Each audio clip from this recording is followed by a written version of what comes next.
Yeah, I caught the train to Frisco and got to Frisco. I got on one of the presidential liners, a nice cruise ship that Uncle Sam had leased from the presidential line named Coolidge, President Coolidge. It was just like one of these cruisers now. It's a beautiful ship. Air Corps leased it, and we went on to the Philippines in that. And about 2 weeks after they dropped us off in the Philippines, it went to Australia and got sunk. Japanese sunk it on the way to Australia. What was the name of that ship? President Coolidge. President Coolidge. It was about 800-900 foot long. Carried about 2,000 passengers. So, like of course, it had 7,000-8,000 passengers in the Army. We stopped in Hawaii for probably 10 or 12 hours. Seemed to me like it's around 12 days. I'm not sure. I'm not sure. I think about right. Probably 2 weeks to get across, almost. And what you remember the date that you arrived in the Philippines? Maybe 17. I was there 2 or 3 weeks before war broke out. Wow. I was just there 2 or 3 weeks before war broke out. Back, see, I was still living in tents and training, and never had been assigned to my base when war broke out. I was going to go to Clark Field, and we never did get that when war broke out. So I went there for a little while. Listen, not over 2 weeks. And were you when Pearl Harbor happened? What were you thinking? What were the thoughts going through your mind? You can recollect? Well, me and an old country boy, I didn't think much about it. I thought, well, we'll whip the Japs in a couple of weeks. I really did. That's how stupid I was. I didn't think much about it. I thought, well, we'll have it rough handled a couple of weeks, but we'll whip them. Of course, it didn't take long to find out different. And did pretty much everybody felt the same way? I think a lot of them did. I think now the high-ranking officers, well-educated people, they knew better. See, that's the reason I got captured. I was lucky for being ignorant. If I had been smart, educated, I would have knew we was going to be a prisoner for a long time. But as it was, I thought Uncle Sam would be over the next day. I thought they'd be back in a week or two to pick me up, and that helped. Because those educated people, they didn't make it. They knew we were going to be in there a long time. Well, you know, an old, naturally old country boy, he didn't not read much. He didn't think much about how strong the other countries was. Of course, I had heard a little bit about Germany jumping on Poland and all that in 1939 and 40, but it never dawned on me that the Japs would be the one to get me. Did after the news of Pearl Harbor happened? Well, where were you when you heard about Pearl Harbor? I was downtown Manila watching the movie Sergeant York with Gary Cooper about prisoners of war in World War I. Downtown watching that movie.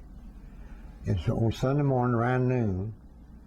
They come on. See, the time over there is a lot faster than the Philippines. In the Philippines, it was in Manila. I mean, it was Honolulu. It was about noon when they come on. Then they come over the loudspeakers and told her that the Japs had hit Pearl Harbor to get back to our base. So I went out and called a cab, and the cab driver scared me to death getting back to the base. There was 2 or 3 of us caught the same cab. I got back to the base. Then when I got back to the base, the colonel in charge got us all together, lined us up, and told us, says, "Want every one of you to dig a hole." Of course, it's what's called a foxhole. Dig a hole where you can get your head below level ground. Some of them kind of snickered, and the colonel said, "I'll court-martial every damn one of you don't have a hole." And it was about 2 hours, I guess. The Japs come over, and we all had holes to get in, and we didn't lose a man. The Japs bummed all around, strafed all around, and knocked some roofs off buildings, and didn't stay too long, but there's 3 or 4 dive bombers hit that place pretty hard and didn't kill a man. We hadn't had those foxholes, we'd lost a lot of men. It was around noon when they told us when it hit. But see, they hit Pearl Harbor early that morning.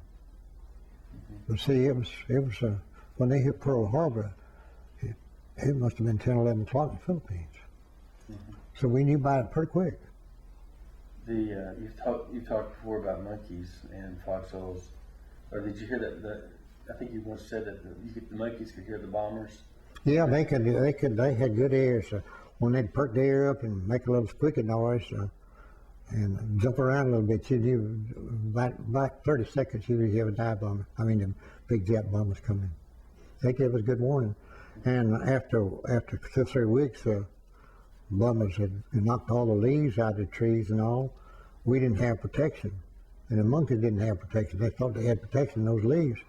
And they got where they get in the hole with us because they didn't have no leaves to protect them. Sharing a foxhole with monkeys. We didn't think much about it, really. But I guess I told you this before, but when you get up in the morning to do your duty, squatting down, open the trains, look up and see 5 or 6 monkeys just about looking right at you. Hard to relax. It's hard to do your job. It's hard to do what you set out to do. Did you have a weapon already issued to you? Well, I was in Air Force Ordnance. We had most any kind we wanted. We had 45s and we had 30 calibers. I remember they hooked the 45 on me, and I had never carried a pistol before.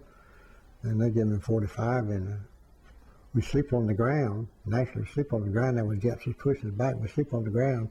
And those first 2 or 3 nights, I couldn't sleep because the pistol was.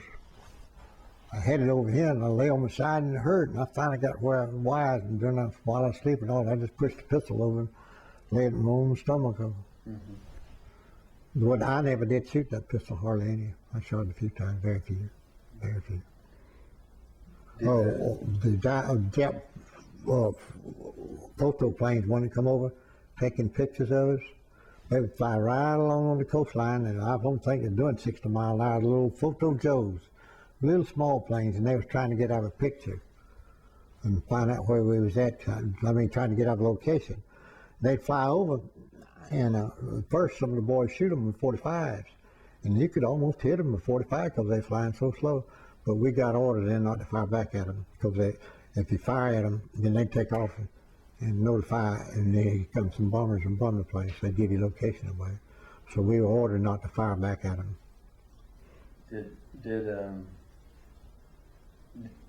Did your company ever get involved in a battle with the Japanese? No, not as a group. We did we'd have 8 or 10 maybe go on patrol, and we'd have 8 or 10 maybe they'd want to get them to help with bombs, and they'd go up close to the line, and sometimes the Japs would get in. But we didn't lose I don't think we lost a man from fighting on battalion. Now we lost some like when that dive bombers come over and bombed that little town, and I was in a truck, and they got me.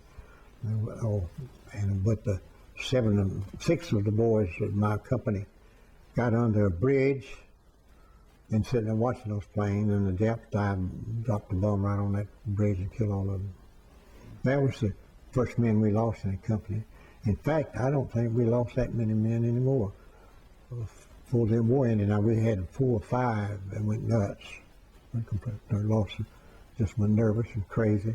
We lost 4 or 5 on that. So, but we didn't lose over 10 or 12 men out of 181 until we surrendered. Now we lost a bunch of them when we surrendered. And when your buddies were killed in that bridge bombing, you were driving a truck? Yeah, that morning, that was Christmas Eve morning, December 24th. So war broke out December 7th, and we were pulling back in the battalion. And my company, I believe it might have been a sergeant, or an officer told me to take the jeep and go get some ice. There was a naval base about 30, 40 minutes. I can't even remember the name of it now. And I had a jeep, and I went and got some ice. And I was coming back in. I believe that was on Sunday. I'm not sure. Sunday 25th? No, it couldn't have been Sunday.